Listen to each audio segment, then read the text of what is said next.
اللهم صل على محمد وعلى آل محمد كما صليت على إبراهيم وعلى آل إبراهيم إنك حميد مجيد. اللهم بارك على محمد وعلى آل محمد كما باركت على إبراهيم وعلى آل إبراهيم إنك حميد مجيد. درود شریف پڑھنے سب سالوں. اللهم صل على سيدنا ومولانا محمد وعلى آله وأصحابه وبارك وسلم. سبحانك لا علم لنا إلا ما علمتنا إنك أنت العليم الحكيم. رب اشرح لي صدري ويسر لي أمري واحلل عقدة من لساني يفقهوا قولي. رب زدني علما رب زدني علما رب زدني علما وارزقني فهما. نماز کتنے بجے ہے؟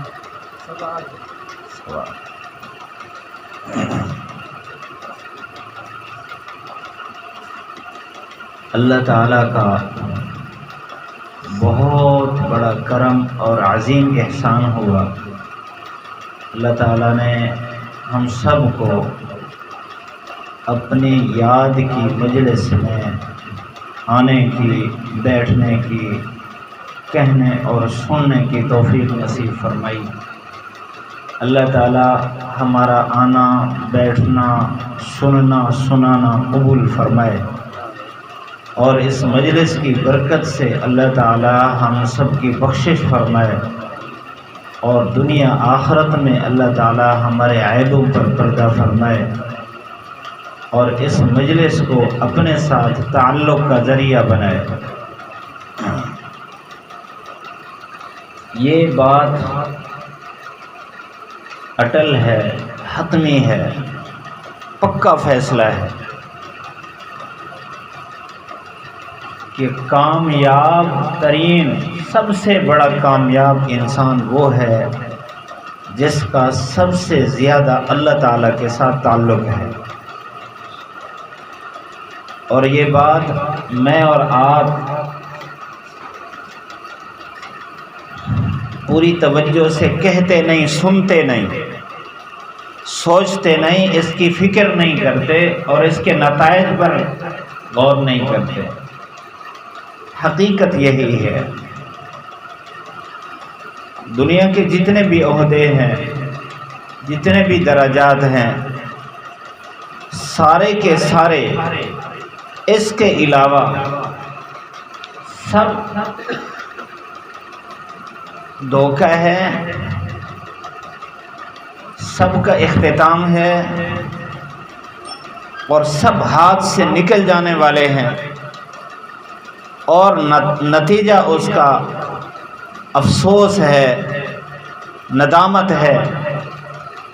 ایک ایسا راستہ ہے، ایسا عہدہ ہے، ایسا مرتبہ ہے کہ اس میں ہر لمحہ انسان کو ترقی ہوتی رہتی ہے اور اس میدان میں کامیاب ہوتا رہتا ہے، خوش ہوتا رہتا ہے اور اس کو کبھی بھی افسوس نہیں ہوتا.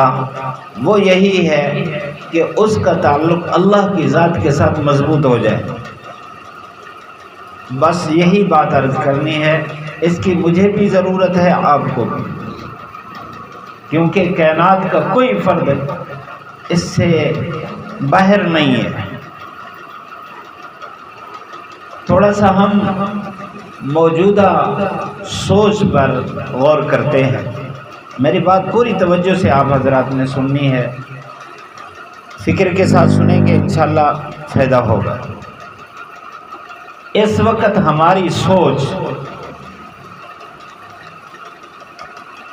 سوا چند افراد کے زیادہ تر یہ ہے کہ مجھے اچھا لباس مل جائے، اچھا کھانا مل جائے، اچھی رہائش مل جائے اور مجھے اچھی رقم مل جائے. ہماری رات دن کی سوچ اور فکر اسی کے گرد گھوم رہی ہے۔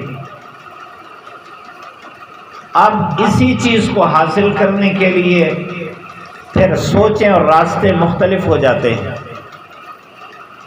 ایک بندہ کسی کو دیکھتا ہے کہ فلاں آدمی نے ڈگری حاصل کی اور اس کو نوکری ملی، وہ ماسٹر بن گیا، وہ ڈاکٹر بن گیا، وہ کسی محکمے کا افیسر بن گیا، اس کے پاس گاڑی بھی آ گئی، اس کی تنخواہ بھی بڑی ہو گئی، اس کے کپڑے بھی اچھے ہو گئے، اور اس کو پلاٹ بھی مل گیا، اس کو کوٹھی بھی مل گئی، تو بس اسی چیز کو اپنا مقصود بنا کر رات دن اس کی محنت کر رہا ہے۔ جو کچھ راستے میں محنت کرتا ہے وہ مقصود نہیں ہے، مقصود وہی چیز ہے کہ اس راستے سے مجھے یہ ساری چیزیں ملیں گی۔ ہمارے پاکستان کا ہر آنے والا حاکم امیدوار یہ نعرہ لگاتا ہے کہ روٹی کپڑا مکان میں دوں گا، اور اس نے پرکھ لیا ہے ہم سب کو، مسلمانوں کو، کہ ان بیچاروں کی سوچ اور فکر اتنا ہی ہے، اس سے آگے نہیں ہے۔ بس اس لیے کوئی نوکریوں کا عنوان لگاتا ہے، کوئی کہتا ہے کہ تمہاری زمینیں پھنسی ہوئی ہیں، میں عدالت سے نکلوا دوں گا، مختلف نعرے جو ہم سنتے رہتے ہیں، اس لیے کہ ہماری سوچ یہی ہے، اچھا کپڑا، اچھا مکان اور پیسہ، اچھا کھانا پینا۔ یاد رکھیں ان میں سے اب دیکھ لیں جو جس راستے پر بھی ہے، آباء و اجداد کی طرف سے ہمیں وراثت میں زمین ملی ہے، ہم اس پر اکتفا نہیں کر رہے، اسے آگے جا رہے ہیں، اس کا مطلب یہی ہے نا کہ ہمیں یہاں سے روٹی کا نہ ملنا نظر آ رہا ہے، جو کپڑا ہمیں چاہیے وہ یہاں سے ہمیں نہیں مل رہا، جو مکان ہمیں چاہیے، ہماری خواہش ہے، وہ یہاں سے نہیں مل رہا، اس سے آگے ہمیں ملے گا۔ تو پتہ چل گیا کہ یہ زمین دھوکہ دے رہی ہے ہمیں کپڑا مکان اور ہمیں روٹی ہماری خواہش کے مطابق نہیں دے رہی، اس لیے ہم نے اس سے آگے قدم رکھا۔ اپنے بچے کو، نوجوان کو سکول کی طرف، مدرسے کی طرف، کسی بھی راستے پر تعلیم کے لیے ہم نے بھیجا۔ اب اس میں ہماری سوچ اگر وہی ہے کہ ہمیں روٹی کپڑا مکان ملے، تو جس راستے سے اس وقت ہمیں زیادہ نظر آ رہی ہے وہ عصری تعلیم ہے، وہ سکول کالج کی تعلیم، یونیورسٹی کی تعلیم ہے۔ ہم یہ دیکھتے ہیں کہ ایک آدمی میٹرک کرتا ہے، پھر اس کے بعد کالج چلا جاتا ہے، وہاں ایک ڈگری حاصل کرنے کے بعد یونیورسٹی چلا جاتا ہے، اور اس سے بڑی یونیورسٹی چلا جاتا ہے، تو پی ایچ ڈی بن جاتا ہے، بڑا عہدہ اس نے حاصل کر لیا۔ جو میٹرک تک گیا اس کا مقصد بھی یہی ہے کہ نوکری مل جائے، جب میٹرک تک پہنچا اس نے زور لگایا کہیں نوکری نہیں مل رہی، تو اس سے اگلی ڈگریاں لیتا ہے، ایف اے ایم اے کرتا ہے، پھر دیکھتا ہے کہ وہاں بھی نوکری نہیں مل رہی، یعنی اس میدان میں مجھے وہ کپڑا مکان اور مجھے وہ پیسہ نہیں مل رہا، پھر اس سے آگے جاتا ہے، اور بہت سارے ان سارے مراحل کو طے کرنے کے بعد بھی ان کو وہ ڈگری نہیں ملتی۔ اگر مل جائے تو اس کے بعد جس محکمے میں، فوج میں، پولیس میں، وہ کسی ادارے کا ماسٹر بن گیا، ہسپتال کا ڈاکٹر بن گیا، کسی بھی ادارے میں چلا گیا، اب وہاں شرائط ہیں بھی اتنی عمر کا ہو، اور اس کو یہ عہدہ اتنی عمر تک دیا جائے گا، مثلا 60 سال تک اس کو اس نوکری پر رکھا جائے گا، اس کے بعد ریٹائر ہو جائے گا۔ اب ہمارے سامنے یہ بات آ رہی ہے کہ اس عہدے نے 60 سال کے بعد ہمیں دھوکہ دے دیا، اس کے بعد ختم۔ اب اس آدمی کی زندگی 60 سال سے آگے 70 سال، 80 سال، 90 سال، 100 سال، 120 سال، 150 سال آگے چلا گیا، تو اس کے اس عہدے نے اس کو پہلے چھوڑ دیا۔ وہ مقام نہ اس کو میسر ہو سکا۔ اگر ہم تجارت کی طرف آتے ہیں کہ پہلے چھابا لگاتا تھا سائیکل پر، پھر موٹر سائیکل پر، پھر ریڑھی لگانے لگ گیا، پھر اس کے بعد اس نے کھوکھا لگا لیا، پھر اس نے چھوٹی ایک دکان بنا لی، دکان سے بڑی دکان، پھر کریانہ سٹور بن گیا، پھر ایک بڑا سٹور بن گیا، پھر اس کے بعد اس نے ایک فیکٹری بنا لی۔ مقصد کیا ہے؟ میرا کپڑا اچھا ہو، میرا مکان اچھا ہو، میری روٹی اچھی ہو۔ لیکن جہاں بھی پہنچا ہوا ہے اس کو ابھی مقصود نہیں مل رہا، وہ اس سے آگے جانا چاہتا ہے۔ ایک وقت ایسا آیا، یہ بوڑھا ہو گیا، اس کے بچے جوان ہو گئے اور کام سے فارغ ہو گیا، انہوں نے گھر کی ایک چارپائی میں اس کو جگہ دے دی بھی آپ یہاں رہیں، وہ سنبھال لیا بچوں نے۔ اس کے بعد اس کو نہ وہ روٹی مل رہی ہے، نہ وہ کپڑا مل رہا ہے، نہ وہ مکان مل رہا ہے۔ اس کی تجارت، اس کی فیکٹری نے اس کو یہاں دھوکہ دے دیا۔ جب تک چالاک ہے، جب تک بول چال ہے اس کا، جب تک بچوں پر کنٹرول ہے، تو اس وقت تک نفع اٹھا رہا ہے، اس کے بعد اس چیز نے بھی اس کو دھوکہ دے دیا۔ ہم جدھر بھی چلے جائیں، ہمیں یہ ساری چیزیں، حقیقت یہ ہے کہ ایک وقت دھوکہ دے دیتی ہے، اگر نہ بھی دیں موت کے وقت یہ ایسے انسان سے جدا ہوتی ہے، اس کے بعد یہ ہرگز کام نہیں آتی۔ ایک اور چیز ہے،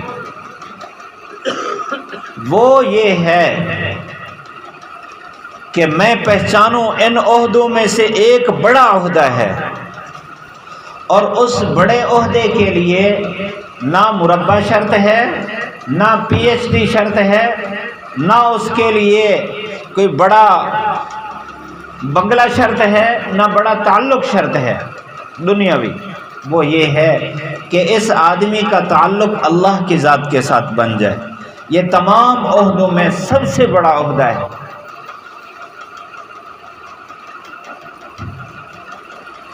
اللہ کو پہچان لیا تو اس کے بعد اللہ کے ساتھ تعلق بنانا مشکل نہیں ہے۔ اللہ تعالیٰ کا کیا تعارف ہے؟ ابھی ہمارے قاری صاحب نے تلاوت کی اور ریاض صاحب نے ہمیں کلام سنایا، اور میرے خیال میں بھی ایک موضوع جو ذہن میں آ رہا تھا بالکل یہی تھا کہ ہمیں اپنے رب کا تعارف نہیں ہے۔ جب تعارف نہیں ہے تو ہم وہاں سے ہٹ کر ادھر ادھر اپنے تعلقات بنانے کی کوشش کر رہے ہیں، اس سے تعلق چھوڑ کر۔ اللہ تعالیٰ نے فرمایا افحسبتم انما خلقناکم عبثا، تمہارا کیا گمان ہے کہ تمہیں جو ہم نے پیدا کیا بس اسی کھانے پینے اور مکان کے لیے پیدا کیا ہے؟ وَأَنَّكُمْ إِلَيْنَا لَا تُرْجَعُونَ، ہمارے پاس تم نے نہیں آنا۔ تو اس سے ایک مسئلہ ہمارا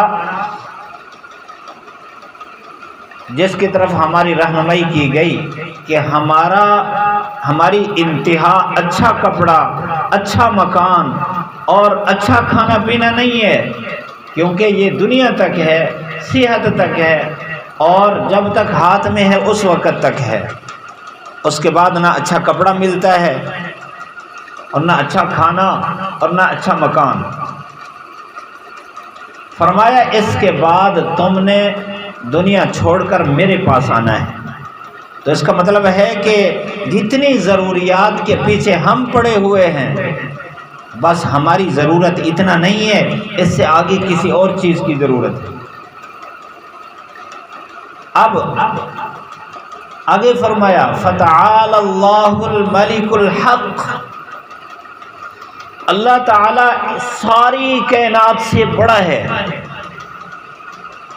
یعنی ساری کائنات کی طاقت، ساری کائنات اس کی طاقت میں ہے۔ مالک الحق، ایک ذرے کا وہی مالک ہے اور زمین و آسمان کا وہ مالک ہے۔ لا الہ الا ہو، اور وہ ذات ہے کہ اس عہدے پر اس کے علاوہ کوئی نہیں ہے۔ رب العرش الکریم،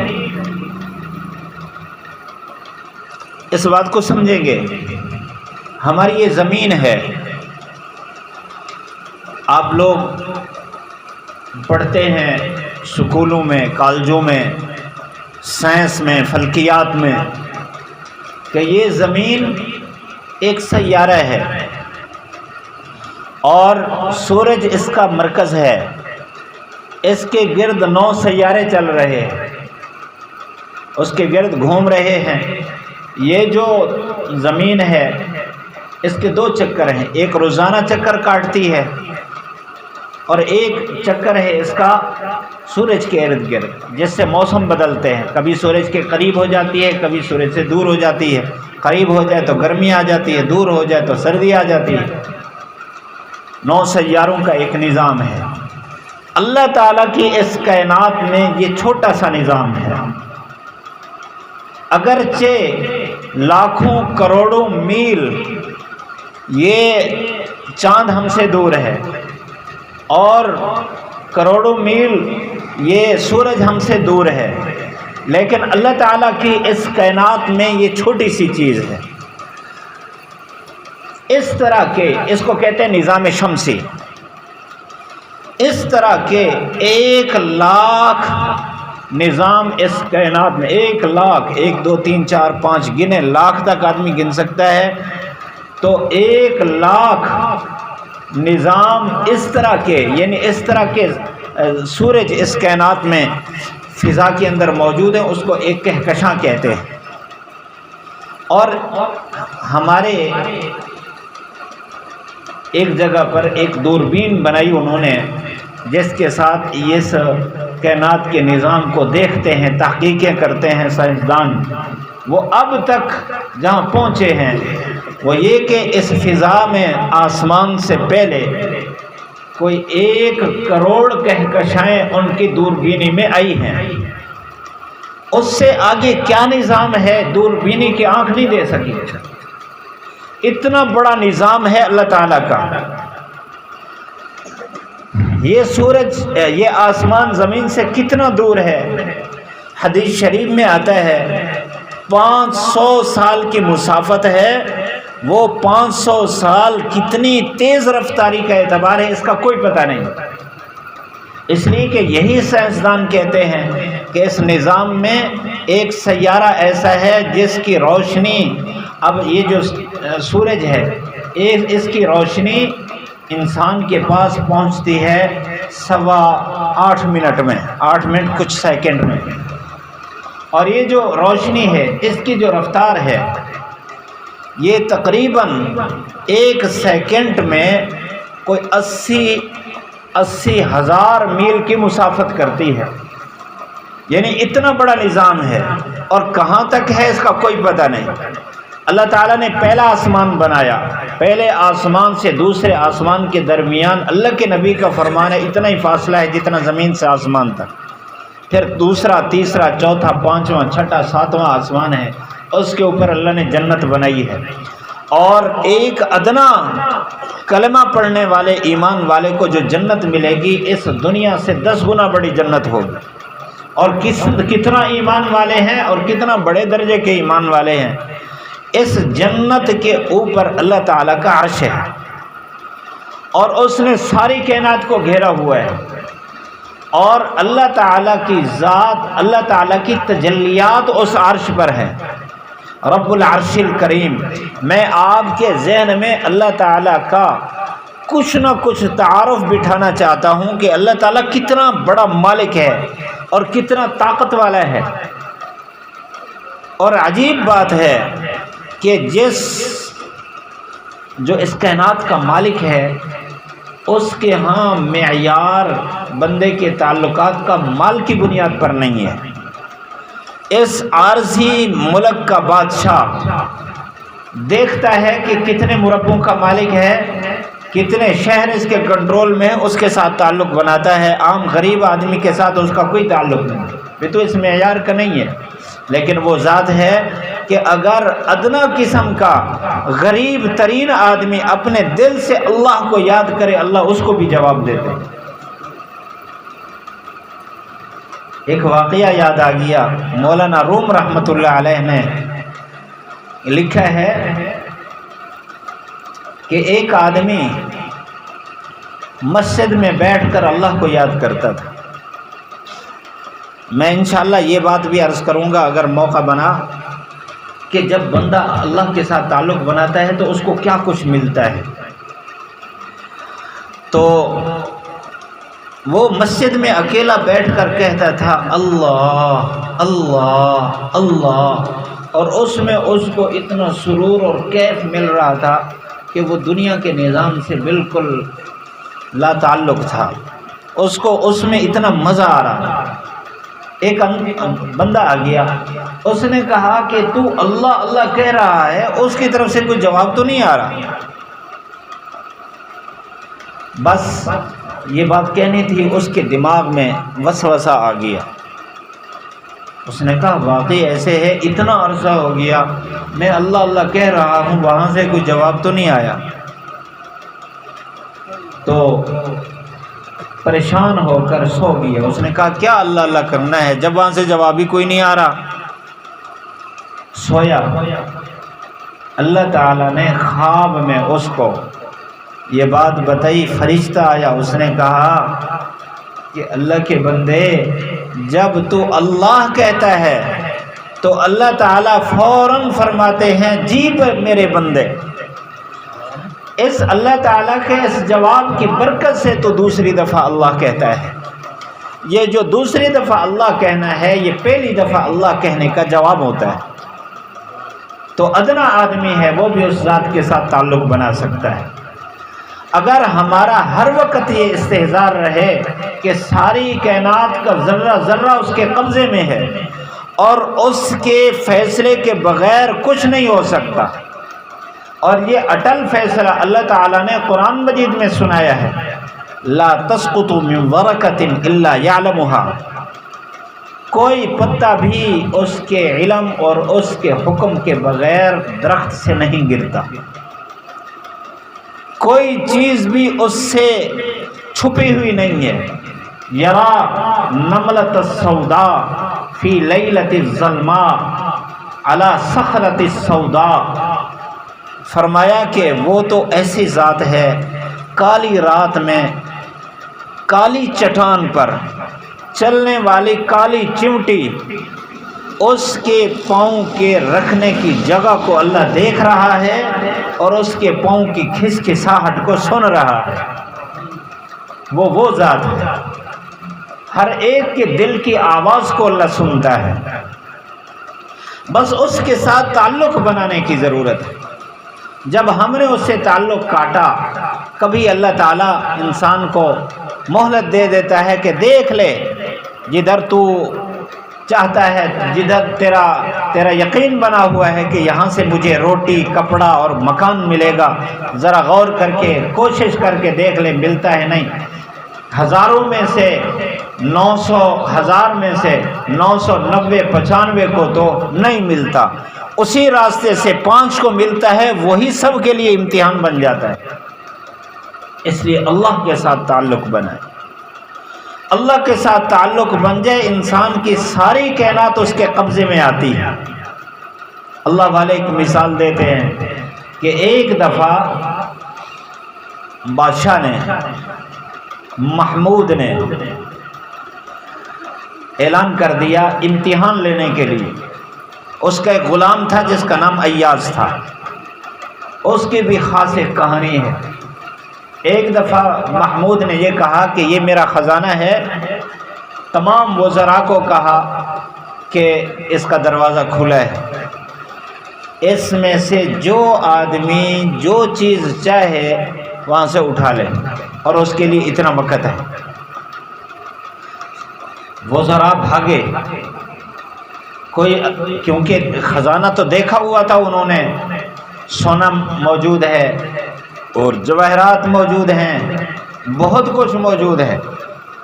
اب سارے بھاگے، اپنی پسند کی چیزیں اٹھا رہے ہیں۔ ایاز ان کا خادم تھا، وہ نہیں گیا۔ بادشاہ نے کہا کہ سارے اپنی پسند کی چیزیں اٹھا رہے ہیں، آپ کھڑے ہیں۔ اس نے آگے بڑھ کر بادشاہ کے کندھے پر ہاتھ رکھ لیا کہ مجھے تو یہ چاہیے۔ وہ ذرا ویسے اس کے ساتھ حسد کرتے تھے، جلتے تھے۔ انہوں نے کہا بے وقوف ہے، ہم جو کہتے تھے بے وقوف ہے، بادشاہ کی سخاوت عام ہو گئی، اس کو نفع اٹھانا چاہیے۔ اب سارے اپنی چیزیں لے کر بیٹھ گئے۔ اب بادشاہ نے پوچھا ہاں بھائی سارے اپنی خواہش کے مطابق چیزیں لے آئے، تو کیوں نہیں گیا؟ اس نے کہا بادشاہ سلامت، جب بادشاہ میرا ہو گیا تو بادشاہ کے سارے خزانے میرے ہو گئے۔ انہوں نے تو چیزیں اٹھائی ہیں، میں نے بادشاہ کو چنا ہے۔ جب بادشاہ میرا ہو گیا تو سارا کچھ میرا ہو گیا۔ تو جب بندہ اللہ کے ساتھ اپنا تعلق بناتا ہے تو ساری کائنات اس کی ہو گئی۔ اس لیے تعلق بنانے کی ضرورت، اور یہ صرف لفاظی نہیں ہے۔ حدیث شریف میں اور صحیح بخاری کی یہ حدیث ہے، اللہ کے نبی صلی اللہ علیہ وسلم کا فرمان ہے۔ آپ نے فرمایا کہ جتنا بندہ اللہ کے ساتھ فرائض کے ذریعے تعلق بناتا ہے، اتنا کسی چیز کے ساتھ تعلق نہیں بناتا۔ جو چیزیں اللہ نے فرض کی ہیں، نماز ہے، روزہ ہے، حج ہے، زکوٰۃ ہے، اللہ نے کچھ چیزیں حرام کی ہے، اس کے قریب نہیں جانا، کچھ چیزیں حلال کی ہے، اس کے قریب جاؤ، یہ فرائض ہیں۔ حرام سے بچنا، حلال کو اختیار کرنا، تو اس سے اللہ کا قرب ملا۔ پھر فرمایا کہ نوافل کے ذریعے سے، نفلی صدقہ ہے، نفلی نماز ہے، نفلی روزہ ہے، نفلی حج ہے، نفلی یہ عمرے ہیں، بندہ اللہ کے ساتھ تعلق بناتا ہے، قریب ہو جاتا ہے، اتنا قریب ہو جاتا ہے کہ اللہ فرماتے ہیں کہ میں اس کی زبان بن جاتا ہوں جس سے بولتا ہے، میں اس کی آنکھ بن جاتا ہوں جس سے دیکھتا ہے، میں اس کے ہاتھ بن جاتا ہوں جس سے پکڑتا ہے، میں اس کے پاؤں بن جاتا ہوں جس سے چلتا ہے۔ اس سے آگے فرمایا کہ پھر یہ بندہ جب بھی میرے سامنے ہاتھ اٹھاتا ہے، میں اس کے ہاتھ کو خالی نہیں لوٹاتا، جو بھی مانگتا ہے میں عطا کر دیتا ہوں۔ اب اس کے لیے نہ کسی ڈگری کی ضرورت ہے، نہ کسی یونیورسٹی میں پڑھنے کی ضرورت ہے، بس اللہ کے نبی کے تعلیمات کو سیکھ لیں، اس کے بعد اللہ کے ساتھ تعلق بن جائے، ساری کائنات کا یہ مالک ہے۔ محمود غزنوی، جن کا میں نے پہلے واقعہ سنایا، یہ بہت بڑے عالم، متقی، پرہیزگار تھے، اور رات کے وقت اپنے رعایا کے حالات لیتے تھے۔ ایک دفعہ رات کو یہ باہر نکلے اور حالات لینے اور جائزہ لینے کے لیے کسی ایک علاقے کا رخ کیا۔ آگے دیکھا چوک پر 4 آدمی بیٹھے ہیں، مشورہ کر رہے ہیں۔ یہ قریب ہوئے تو ان کو ان کی وضاحت سے، ان کے چال چلن، ان کے لباس سے اندازہ ہو گیا کہ یہ ڈاکو ہے، چور ہے۔ اب یہ قریب ہو گئے اور عام لباس میں نکلتے تھے، شاہی لباس میں نہیں، عام آدمی بن کر۔ کوئی آدمی مل جاتا اسے پوچھ لیتے کہ آج کل بادشاہ کے کیا صورتحال ہے، کیا کر رہا ہے، تاکہ اپنے احوال کو درست کر لیں۔ یہ قریب ہوا، اس نے دیکھا، انہوں نے دیکھا کہ ایک آدمی آ رہا ہے، تو وہ تھوڑے سے گھبرائے۔ انہوں نے کہا بھائی میں آپ میں سے ایک ہوں، میں بھی تم میں سے ایک ہوں، پریشان نہ ہو۔ اچھا بھائی کیسے؟ انہوں نے کہا جس مقصد کے لیے تم، اسی مقصد کے لیے میں۔ نے کہا ہمارا تو ارادہ ہے کہیں ڈاکہ ڈالنے کا۔ کہا میں بھی تمہارے ساتھ ہوں۔ اچھا چلو ٹھیک ہے، 5 ہو گئے۔ اب پہلے بتاؤ تمہارے اندر کیا کیا مہارت ہے، تاکہ اس کے مطابق ہم اگلا کام کریں۔ ان میں سے ایک نے کہا بھائی مجھے ایک چیز کی مہارت ہے کہ جب کتا بھونکتا ہے تو مجھے اس کے بھونکنے سے معلوم ہو جاتا ہے یہ کیا کہہ رہا ہے۔ میں نے کہا واہ، تم نے تو بڑی مہارت ہے، یہ چوری میں بڑی زبردست ایک ہنر ہے، کام آئے گا۔ دوسرے سے پوچھا ہاں بھائی تو، اس نے کہا میرے اندر یہ صلاحیت ہے کہ میں مٹی سونکھ کر بتا دیتا ہوں کہ اس علاقے میں کہاں خزانہ پڑا ہے، مجھے یہ مہارت ہے۔ اس نے کہا واہ، یہ بھی ہمارے میدان میں زبردست ہنر ہے۔ تیسرے سے پوچھا ہاں بھائی آپ کو، اس نے کہا کہ میرے بازو میں ایسی صلاحیت ہے جتنا مضبوط دیوار ہو میں اس میں سراغ نکال لیتا ہوں۔ واہ۔ چوتھے سے پوچھا ہاں بھائی، اس نے کہا کہ میرے اندر یہ صلاحیت ہے کہ جتنا اونچی دیوار ہو میں اس کے اوپر سے پھلانگ لیتا ہوں۔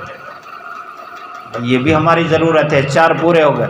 یہ جو نیا بندہ آیا تھا، ہاں بھائی آپ بتائیں آپ میں کیا مہارت ہے؟ اس نے کہا میرے اندر ایک خاص مہارت ہے، وہ یہ ہے کہ اگر ہم پھنس جائیں، چور پھنس جائیں اور بادشاہ کے سامنے پیشی ہو جائے تو میں ایسے سر ہلاتا ہوں نا تو وہ چور چھوٹ جاتے ہیں۔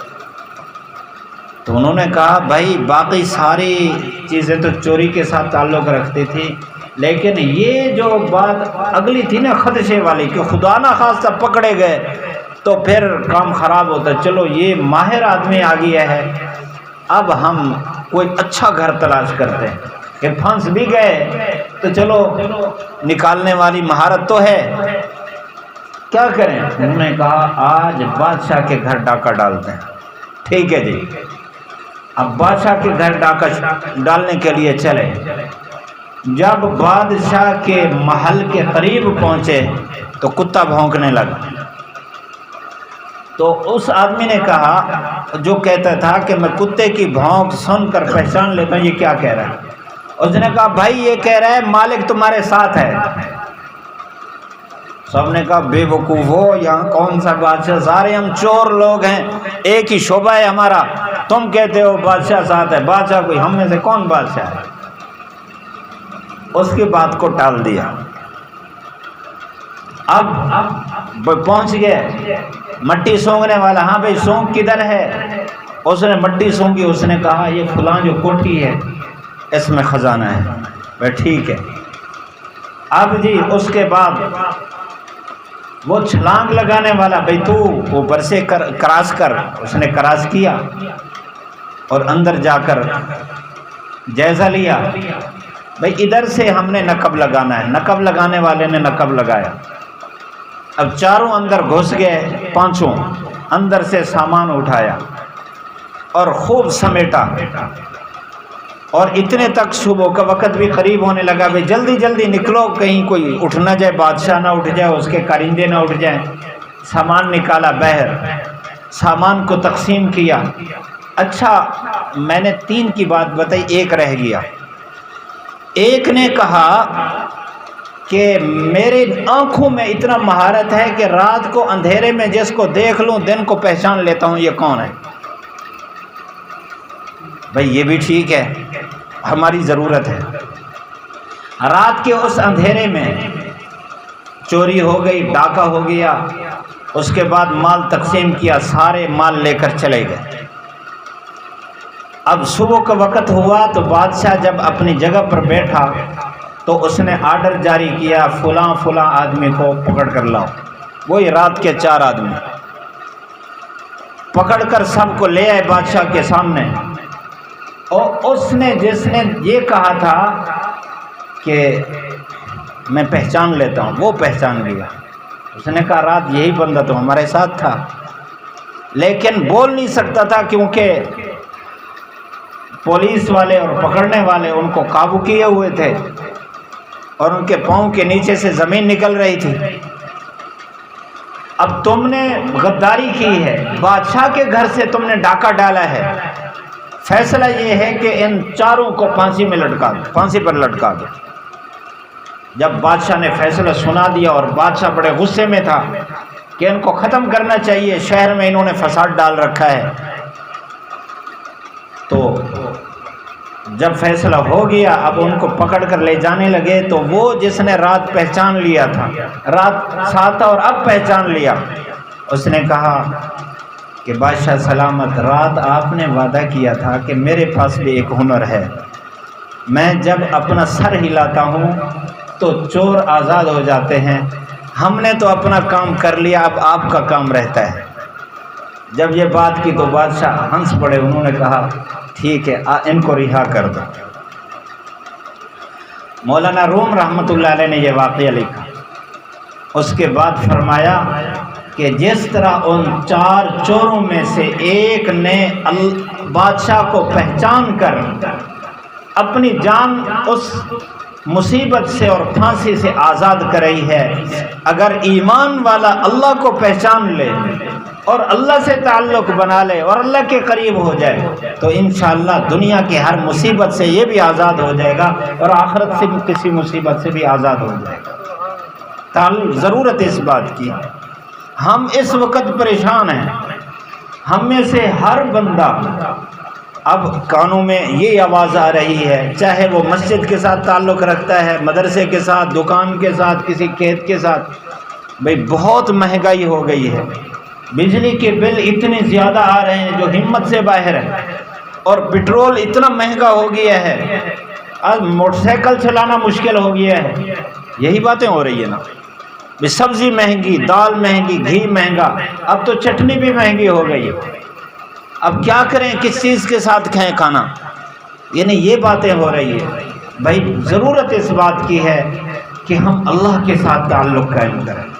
جب اللہ تعالیٰ سے تعلق ٹوٹتا ہے تو اس کے بعد اس طرح کے حالات ایمان والوں پر آتے ہیں۔ اللہ تعالیٰ نے قرآن مجید میں ہمیں یہ بات بتائی ہے کہ اللہ تعالیٰ تمہیں آزماتا ہے فقر کے ذریعے، بالبأساء والضراء، کبھی مصیبتیں ڈال کر اور کبھی فقر و فاقے ڈال کر، لعلہم یتضرعون، تاکہ یہ لوگ اللہ کے سامنے گڑ گڑیں اور اپنا تعلق بنائیں۔ اس لیے اللہ حالات بھیجتا ہے۔ آج اس چیز کی ضرورت ہے، ہم اپنے دل کا تعلق اللہ کی ذات کے ساتھ بنائیں۔ اگر ہمارا تعلق اللہ کی ذات کے ساتھ بن گیا، پھر اگر ہم دکان پر بیٹھے ہیں، تعلق اللہ کی ذات کے ساتھ ہے کہ اس نے دینا ہے، تو ہمیں اسی دکان کے ذریعے سے اللہ تعالیٰ بہت دے گا۔